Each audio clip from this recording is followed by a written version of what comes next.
1 मई महाराष्ट्र का स्थापना दिवस, उसी दिन से महाराष्ट्र में एक नया नियम लागू होने जा रहा है। हालांकि नियम नया नहीं है, नियम पुराना है, लेकिन उसे अब लागू किया जा रहा है। नियम ये है कि 1 तारीख से नहीं, 1 मई से अगर ऑटो वाले को मराठी भाषा का ज्ञान नहीं होगा या मराठी वो नहीं बोल पाएगा तो उसका परमिट वहाँ पर कैंसिल किया जाएगा। देख सकते हैं कि ये हाथों में ऑटो चालक है, इनके हाथों में ये बोर्ड है, इसमें ये लिखा है कि मी मराठी बोलतो, मला मराठी समजते, माझ्या रिक्षात बसा। यानी मैं मराठी बोलता हूँ, मुझे मराठी समझ में आती है, आओ मेरी ऑटो में आकर आप बैठिए। और ये महाराष्ट्र नवनिर्माण की वाहतुक सेना है, ट्रांसपोर्ट विंग है, ये अब हर ऑटो पर ये स्टिकर वहाँ पर लगा रही है और मराठी को लेकर जन जागृति करती हुई नजर आ रही है। संजय नाइक हमारे साथ मौजूद है, अध्यक्ष है महाराष्ट्र नवनिर्माण वाहतुक सेना के। क्या कहेंगे, नियम तो पुराना है लेकिन वो भी लागू करने के लिए आपको इतना सब कुछ करना पड़ रहा है? मी आपल्या चॅनलच्या माध्यमातून हिंदी आपल्या चॅनलच्या माध्यमातून माझ्या महाराष्ट्रातील तमाम महाराष्ट्रातल्या मला मराठीमध्ये बोलता येतं, मराठीमध्ये बोलायला पाहिजे. परंतु आंदोलन जे आहे हे आंदोलन परप्रांतीयांची मुजोरी जी आहे, आम्ही हिंदी बोलू त्यासाठी त्यांना हिंदीमध्ये समजण्यासाठी मी आपल्यावर आता हिंदीमध्ये बोलतोय. माझी मेरा कहना एक ही है सर जी कि ये जो मोटर परिवहन जो कानून है वो आज का नहीं, 1998 का कायदा है. उसके बाद उसका बदलाव 2018 में हुआ. हाई कोर्ट के जज अपने जोग साहब ने इसकी परिभाषा समझाई है कि अगर मराठी भाषा बोलने नहीं आती तो इस बारे में कोई सुनवाई नहीं होगी. लेकिन बाकी बातों में अगर आपको कुछ बातें करनी है, मैं आपके लिए चाहे तो पेपर भी दे सकता हूँ कोर्ट का. वो भी सदावर्ती कहीं जगह जाके कुत्ते सरी का बिल्ली सरी का बोल रहा है, उसको मैं समझाना चाहता हूँ कि आप कानून के सीखे हो, पढ़े हो. मैं आपको कागज़ भेजता हूँ, उसके ऊपर अगर बहस करनी है तो कोई भी प्लेटफॉर्म के ऊपर मैं आना चाहता हूँ. मैं यही कह रहा हूँ कि ये कानून पुराना है. हालांकि मेरा कहना एक अलग बात का है कि जो रिक्शा आज 15 साल से यहाँ, भले मेरा उत्तर भारतीय या वो बिहारी हो, मद्रास का हो, आंध्र प्रदेश का हो, वो यहाँ चला रहे हैं. कम से कम उसने इस 15 साल में, उस वक्त का मैं छोड़ देता हूँ जब बैच मिलना था तभी मराठी आना था, लाइसेंस लेना था तभी मराठी आना था, परमिट लेना था तभी उसका रहने का जो दाखला था वो सही होना था. लेकिन 15 साल मुंबई में रिक्शा या महाराष्ट्र में रिक्शा चलाते समय अगर आज भी अगर वो रिक्शा ड्राइवर कहेगा कि मैं मराठी में बात नहीं करूँगा, मैं हिंदी में बात करूँगा, तो महाराष्ट्र स्टाइल से उसको इसके आगे पूरा जवाब दिया जाएगा. सरकार भी कह रही कि नियम लागू होगा मतलब होगा 1 तारीख से, लेकिन कुछ लोग विरोध कर रहे हैं, जैसे भारतीय जनता पार्टी हो और कुछ लोग विरोध कर रहे हैं. अभी अपने अपनी रोटी सेक रहे. लेकिन मेरा सरकार को कहना ये है कि 2018 में 2016 में जो ओपन परमिट का प्रोग्राम उन्होंने जाहिर किया, तभी आम महाराष्ट्र के बेरोजगार तरुणों को या कहीं एक मौका, काम करने का मौका मिलना चाहे, इसलिए ओपन हुआ था. उस वक्त से अभी तक जितने भी बैच दिए होंगे, बैच देने का कानून यही है, जब आपका मराठी आता है तभी आपको बैच दिया जाता है, तभी आपका लाइसेंस दिया जाता है. लेकिन अभी तो देखा जाए तो 15 लाख ऑटो वाले हैं, उसमें से अधिकतर ऑटो वालों को मराठी आती ही नहीं. क्या होगा फिर मैं आगे? तो सरकार को बोलता हूँ, अच्छा हुआ भगा दो. हमारे पास यूपी के मेरे सभी यहाँ उत्तर भारतीय काफ़ी है, वो आज मराठी में बोलते हैं. उनको भी घमंड है क्योंकि इस मट्टी से वो जुड़े हुए.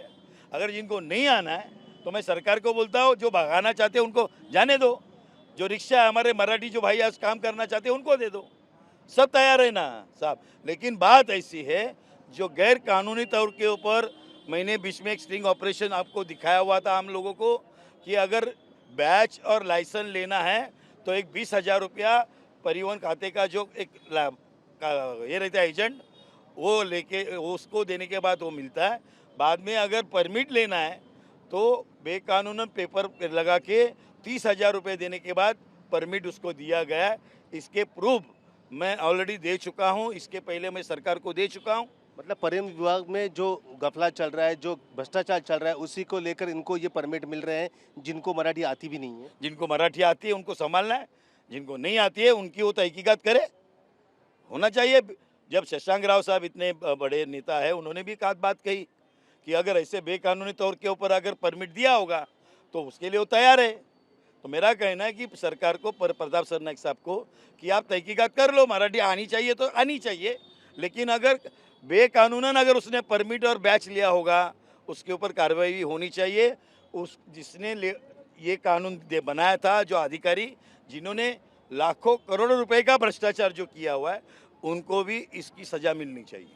और भी कुछ ऑटो वाले हमारे साथ मौजूद है। भाई साहब, आप कहाँ से हैं? मैं बिहार का हूँ। बिहार का कौन सा जिला? मेरा मधुबनी जिला है। अच्छा, कब से ऑटो चला रहे हैं? मेरे को 8-10 साल हो गए हम्म, और 10 साल हो गया और मेरा रोजी रोटी आज सब इधर अच्छा चल रहा है। अब मुझे मराठी एकदम क्लियर आता है। कुछ बोल के दिखाइए मराठी में। मराठी में आप बोलो वो बोल सकता हूँ। अच्छा, नाव काय तुमचं? अजय शाह अच्छा, आणि कुठे मी राहता? राहणारा इकडेच आहे, मुंबईचा मुलुंडमध्ये राहतो। हम्म, आणि मी तर बोलतो सर्वांना बोलतो, यूपी बिहारवाला जे आहे सर्वांना बोलतोय मराठी तुम्ही बोलायला पाहिजे का आपण इकडे कमवतो, तर मला नाही राहायचं तर तुम्ही जाऊ शकतात। आम्ही अजून 4 तास का 16 तास मेहनत करू शकतो आणि मी करतो, त्याच्यामध्ये बोलायला हरकत नाही। मराठी आहे आपला मान आहे, सन्मान आहे, सर्व काय आहे आणि मराठी बोलायलाच पाहिजे। नहीं, कुछ ऑटो वाले ये कह रहे हैं कि यूपी वाले बिहार वाले चले जाएंगे तो मुंबई खाली हो जाएगी। नहीं नहीं नहीं नहीं, ये चुकीचा गोष्ट है। हिंदी में, हाँ। हिंदी में नहीं, मेरे को हिंदी से अच्छा मेरे को मराठी बोलने जमता है। हिंदी मेरे को जमता नहीं है, मैं मराठी में बोलता चलेगा आपको? नहीं, हिंदी बोलिए। क्या कह रहे हैं? वो कह रहे हैं कि हम चले जाएंगे तो हाँ मुंबई खाली जाने हो जाएगी। जा सकते हैं। मैं तो बोलते अब भी जाओ, फटक से जाओ, हमारे है, हम चला सकते हैं। और 4 घंटा मेहनत ज़्यादा करेंगे हम। आपका नाम क्या है? गिन्नीलाल चौहान। हाँ? गिन्नीलाल चौहान, अच्छा, चौहान, कहाँ से हैं आप? अयोध्या। अयोध्या से। तो प्रभु राम की धरती से आप। मराठी आती है आपको? हो येते साहेब, हाँ, कब से है? 95 पासून। 95 से आप हैं? हाँ, लेकिन अभी जो सरकार कह रही है कि जो भी ऑटो वाले हैं उनको मराठी आनी जरूरी है, नहीं तो परमिट कैंसिल हो जाएगा। यायला पाहिजे मराठी। अच्छा, हो, हाँ। और आपको क्या लगता है, नहीं आए तो परमिट रद्द होना चाहिए? रद्द होना चाहिए। रद्द होना चाहिए। आपका क्या नाम है? अनिल सिंह, अनिल सिंह, कहाँ से हैं आप? हम यूपी से जौनपुर जिला से। जौनपुर जिले से। जी सर। अभी जो सरकार कह रही है, जो एमएनएस कह रही है कि मराठी समझनी चाहिए, बोलनी आनी चाहिए, तो ही परमिट लाइसेंस मिलेगा, क्या नहीं, कहेंगे? ये तो बिल्कुल सही है। यहाँ पे जब हम कमा खा रहे हैं आज 15-20 साल से, हम्म, तो हमको तो मराठी बोलना ही चाहिए, समझना भी चाहिए। हम्म। कोई दबाव में बात कर रहे हैं ऐसे ही? नहीं नहीं, कोई दबाव नहीं, ऐसा ही बोल नहीं, मन से बोल रहे हैं। हाँ सर। अच्छा अच्छा। और भी कुछ लोग हैं, क्या नाम है आपका? राकेश सिंह, राकेश सिंह, कहाँ से हैं आप? यूपी जौनपुर से। जौनपुर से। तो क्या चल रहा है, ये जो चल रहा है, रिक्शा के पीछे स्टिकर लगा रहे हैं, मराठी बोलनी आनी चाहिए, क्या कहेंगे आप? सही है? सही है, मराठी आना चाहिए। हम्म, मराठी मी मराठी समझतो, मला मराठी येते। येते। लेकिन कुछ लोग ऐसे कहते कि जाओ, मैं मराठी में बात नहीं करता, जो करना है वो कर लो। ऐसे कुछ लोग हैं ना ऑटो वाले? ऐसा नहीं। ऐसा नहीं। नहीं, आपका क्या नाम है? शिव प्रसाद जायसवाल, अच्छा, कब से आप मुंबई में? 30 साल से, रिक्शा कब से चला रहे हैं? 94 से। 94 से। क्या कहेंगे, आज जो मराठी 1 तारीख से कंपलसरी कर रहे हैं ऑटो वालों के लिए, सही है या नहीं है? नहीं, सही है। सही है। ओके, आपके जो ऑटो वाले भाई है जिनको आता नहीं है मराठी, ओके। उनको आप क्या सलाह दोगे? तिला सांगायचं आहे, हिंदी में बताइए। नहीं, वो हिंदी नहीं, में समझेंगे मराठी में, तो मराठी बोलेंगे। तिला सांगायचं ग्रुपमध्ये मराठी बोला, पॅसेंजरला चांगला बोला, बसा कुठे जायचं बसा, इकडे तुम्हाला सोडणार, उलटा बात नाही करायचं कोणाकडे, माणसाला जास्ती पैसे कधी नाही घ्यायचे माणसाला। आप क्या कहना चाहोगे, हिंदी में बताइए। क्या कहोगे आपके साथियों को जिनको यहाँ पर ऑटो चलाते कुछ ही दिन हुए हैं या कुछ साल हुए हैं लेकिन मराठी नहीं आ रही है, क्या कहेंगे आप उनसे? तो उनको मराठी समझना चाहिए, समझने के लिए उसके बाद बोलना चाहिए, प्रयत्न करना चाहिए। थोड़ा समय रहेगा तो सब लोग बोलना वो करेंगे, ऐसा है। प्रयत्न करना चाहिए। प्रयत्न करना चाहिए। हाँ। तो देखा आपने, 1 तारीख से यहाँ पर आप कहाँ से हैं? ओडिशा ओडिशा से। मराठी आती है? येते। बोला। तुम्ही सांगा काय बोलणार आता, मी सांगा। मतलब आप अच्छी मराठी बोलते हो। अभी मुझे बताइए कि जिन लोगों को मराठी नहीं आती, दूसरे प्रांत से है, चाहे यूपी बिहार उड़ीसा, उनको आप क्या सलाह दोगे मराठी के लेकर? अच्छा, उसको वो लोग कहे ना, बोलना चाहिए। अगर यहाँ रहता है तो उसको सीखना चाहिए और मराठी में बात करना चाहिए। अभी मैं सब 93 साल से रिक्शा चला रहा हूँ। माझ्या पोरे आणि पोरी सगळे इथे पढ़े लिखे हुए हैं। अच्छा, यहीं से पढ़े लिखे हो। इसी ऑटो पर, मतलब ऑटो ऑटो से पे। जो कमाई हो, होती है। हो। तो देखा आपने, कई ऑटो वाले यहाँ पर हैं, उनका ये कहना है कि 1 तारीख से राज्य सरकार जो महाराष्ट्र में ऑटो के लिए मराठी भाषा कंपलसरी करने वाली है, जो ऑटो चलाने वाले हैं उनको मराठी समझना ज़रूरी है, मराठी बोलना आना ज़रूरी है। ये ऑटो वाले अधिकतर कह रहे हैं कि हमें इस बात का कोई परहेज़ नहीं है, लेकिन अधिकतर ऑटो वाले कह रहे हैं कि हम इसे होने नहीं देंगे। एक बात तो साफ है कि अब राज्य सरकार और उसके साथ एमएनएस भी जुड़ चुकी है, तो आने वाले दिनों में मराठी को लेकर महाराष्ट्र में या मुंबई में महाभारत जरूर देखने को मिलेगी। 1 मई से मुंबई और आसपास के सभी ऑटो और जो टैक्सी चालक है उन्हें मराठी आना कंपलसरी कर दिया गया है। राज्य सरकार ने ये फैसला लिया है कि 1 तारीख से अगर किसी ऑटो वाले को या फिर किसी टैक्सी चालक को अगर मराठी नहीं आती है तो उसका परमिट वहाँ पर कैंसिल किया जाएगा।